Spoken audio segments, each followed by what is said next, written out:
வினூஸ் Germany days பார்த்துட்ருக்க எல்லாருக்கும் வணக்கம். 2 டேஸாக எனக்கு பயங்கர ஹிப் பெயினுங்க. அதனால் என்னால் எதுவுமே அதிகமாக செய்ய முடியல.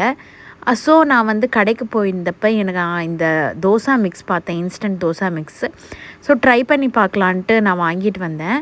இது வந்து ரொம்ப ஈஸியாக இருந்துச்சுங்க. ஜிப்லாக்கோடு கொடுத்துருந்தாங்க.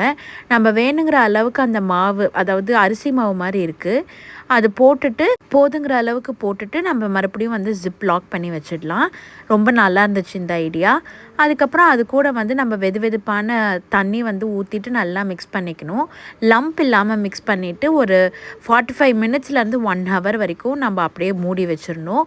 அந்த மூடி வச்ச கேப்பில் நான் வந்து உருளைக்கிழங்கு குருமா தான் நான் இன்றைக்கி பண்ணேன். தொட்டுக்கிறதுக்காக நான் இன்றைக்கி ஒயிட் கலர் குருமா மாதிரி பண்ணலான்ட்டு பண்ணேன். எக் குருமா பண்ணலான்ட்டு இருந்தேன், பட் ஆனால் உருளைக்கிழங்கு குருமாவே பண்ணிட்டேன்.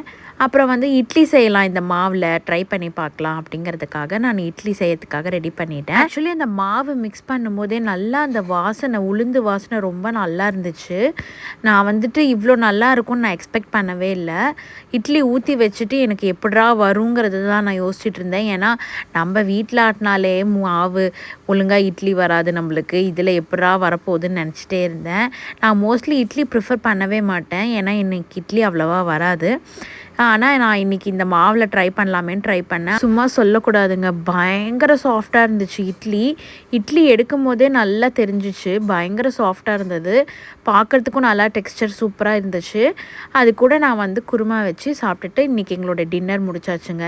என்ன டின்னர்னாக்கா இட்லி, உருளைக்கிழங்கு குருமா. மறக்காமல் சப்ஸ்கிரைப் பண்ணிவிடுங்க.